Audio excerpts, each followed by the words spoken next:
哇係，同奶奶食完飯啦，好乖喎，今日食咗好多喎，一碗飯喎。好，而家嘆緊士多啤梨同埋橙，咩甜啊？咩甜啊？兩個咩甜？邊個甜啲啊？士多啤梨同橙，邊個甜啊？橙甜啊，嚇？呢啲係酸啊，橙甜啊，所以咧食咗幾個啦，幾好啊，幾解啊，嗬，唔錯喎。跟住有咩節目啊？哇，直言不諱，係啊，呢個節目好啊，又唔嘥錢，哦，你話行街咁，我可能買嘢嘥錢啊嘛，你啊最知慳識儉啊，奶奶，啊，有節目，但係又唔使用錢嘅節目，又開心，嗬，啊，呢個節目啊最好啊，瞓覺，嗬。睇下啊，幾好環境！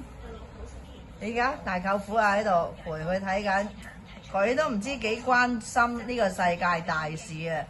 頭先仲問下大舅父嗰啲係咩人啊？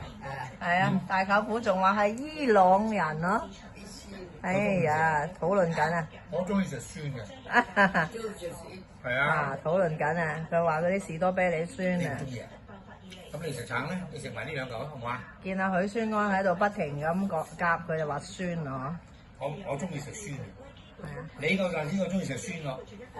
你夠中意食酸咯。係咪啊？你食。我中意食甜啊！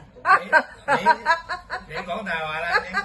你嗰陣時成日買，叫我買嗰啲酸條頭咧，嗰啲酸條頭又夠酸喎，你又想唔食？你唔好夾硬屈啊，奶奶！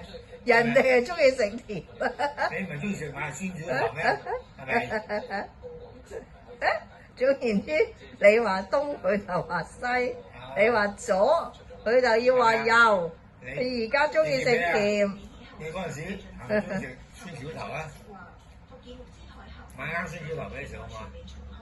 酸條頭其實係甜㗎嗬，酸條頭其實係咪甜㗎？酸條頭其實唔係酸，係咪甜㗎？酸唔酸啊？酸條頭酸唔酸啊？你好中意食㗎喎，係咪啊？買啱食下啦，可能唔記得咗咩味啦。睇嚟我哋都要買啱嚟食下，就會記翻咩味道。俾你食好唔好啊？好，咁先記得翻咩味啊嘛？酸條頭咩味啊嘛？哇！你睇下奶奶幾關心世界大事。好啦，食飽就係啦，瞓飽之後咧，哇，好堅定，好堅定啊！瞓飽之後就食，幾堅定啊！好嘢。